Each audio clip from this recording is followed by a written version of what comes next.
My dears, welcome back to Xylem Learning. Xylem ലേണിംഗിന്റെ പുതിയൊരു ക്ലാസ്സിലേക്ക് എല്ലാവർക്കും സ്വാഗതം. ശ്രുതി ടീച്ചറാണ്. അപ്പോൾ ഇന്ന് ടീച്ചർ വന്നിരിക്കുന്നത് നിങ്ങൾക്ക് വേണ്ട ഒരു പരീക്ഷാ ചോദ്യമായിട്ടാണ് കേട്ടോ. എല്ലാവരും റെഡിയല്ലേ? യെസ്. അതിനു മുമ്പ് നമ്മുടെ സൈലത്തിന്റെ വാട്സപ്പ് കമ്മ്യൂണിറ്റി ഗ്രൂപ്പിലൊന്നും ജോയിൻ ചെയ്യാത്തവർ പെട്ടെന്ന് തന്നെ ജോയിൻ ചെയ്തോളൂ. കാരണം എന്താണ്, നമുക്ക് പരീക്ഷാ കാലത്തായാലും ഇല്ലെങ്കിലൊക്കെ ലൈവ് ക്ലാസ്സുകളൊക്കെ നമുക്ക് സ്ഥിരമായിട്ട് കിട്ടിക്കൊണ്ടിരിക്കുന്നത്, നോട്ട്സ് ഒക്കെ കിട്ടണം അല്ലേ? അതൊക്കെ വാട്സപ്പ് കമ്മ്യൂണിറ്റി ഗ്രൂപ്പിലാണ് ഉണ്ടാവുക.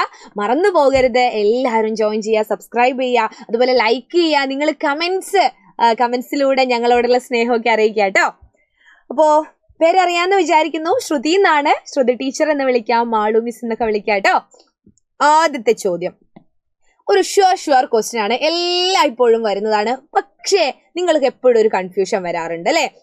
ഇത് ഇങ്ങനെ വന്നാലും ഇതിൽ നിന്ന് ഉത്തരം അങ്ങ് തെറ്റിച്ച് കളയും. ഇത് കവിത വായിച്ചിട്ട് അല്ലെങ്കിൽ കഥ വായിച്ചിട്ട് ലേഖനം വായിച്ചിട്ട് നിങ്ങളോട് ഇതിൽ നിന്നുള്ള ചോദ്യങ്ങൾക്ക് ഉത്തരം കണ്ടെത്താൻ പറയും. എളുപ്പമുള്ളതാണ്, ഒരു കവിതയാണ്.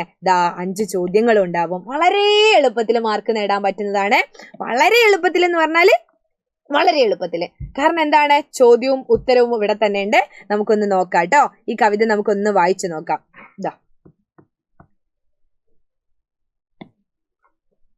തെച്ചിയും റോസയും തുമ്പയും പൂവിട്ടു ചെമ്പരത്തിപ്പൂ ചിരിച്ചു നിന്നു, പിച്ചിയും മുല്ലയും ചേമന്തിയും പൂത്തു പൂമണം തൂകി കുണുങ്ങി നിന്നു, ഞാനും വരട്ടെ എന്നോതി നിശാഗന്ധി തൂവെള്ള ചാർത്തി വിടർന്നു നിന്നു, മഞ്ഞയും നീലയും ചുറ്റിയ കോളാമ്പി വേലിക്കരികിലായി കാത്തുനിന്നു, പൂന്തേൻ കുടിച്ചു പൂമ്പാറ്റകൾ പൂക്കാലമായെന്നു മൂളുന്നു വണ്ടുകൾ, പൂന്തേൻ കുടിച്ചു പൂമ്പാറ്റകൾ പൂക്കാലമായെന്നു മൂളുന്നു വണ്ടുകൾ.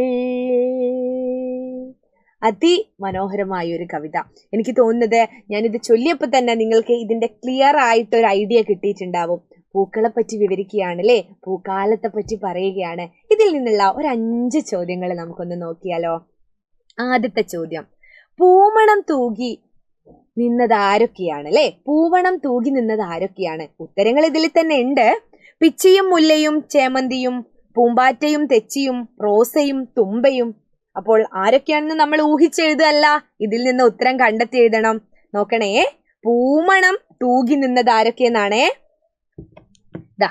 തെച്ചിയും റോസയും പൂവിട്ടു ചെമ്പരത്തിപ്പൂ ചിരിച്ചു നിന്നു, പിച്ചിയും മുല്ലയും ചേമന്തിയും പൂത്തു പൂമണം തൂകി കുണുങ്ങി നിന്നു.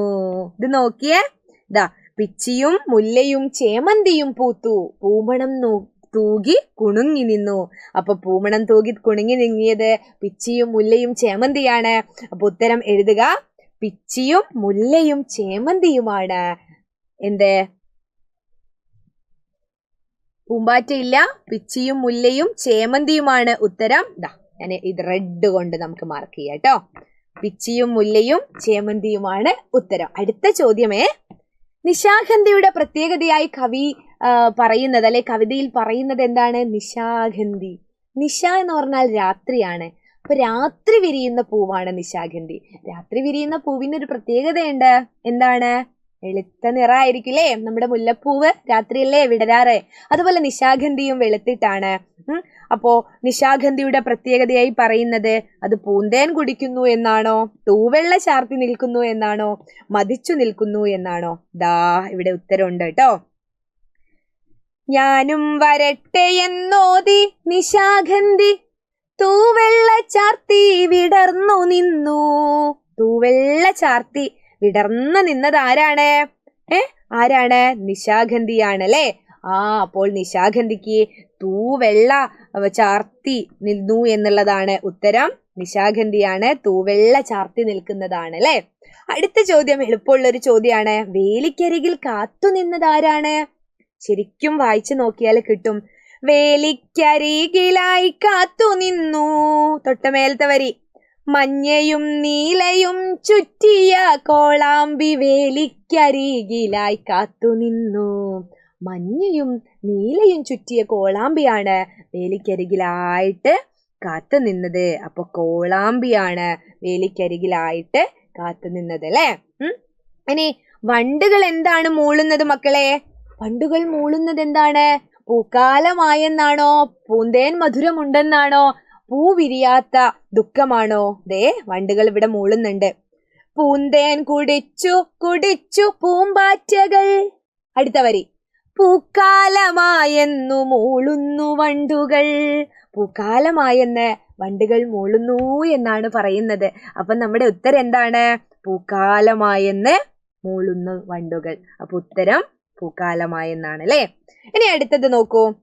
കോളാമ്പി പൂക്കളുടെ നിറം എന്താണ് എന്നാണ്. ഞാൻ മഞ്ഞ കോളാമ്പി പൂക്കളെയാണ് കണ്ടിട്ടുള്ളത്. നിങ്ങൾ നീല കണ്ടിട്ടുണ്ടോ? പക്ഷെ കവിതയില് മഞ്ഞയും നീലയും ചുറ്റിയ കോളാമ്പി എന്ന് എടുത്ത് പറയുന്നുണ്ട്.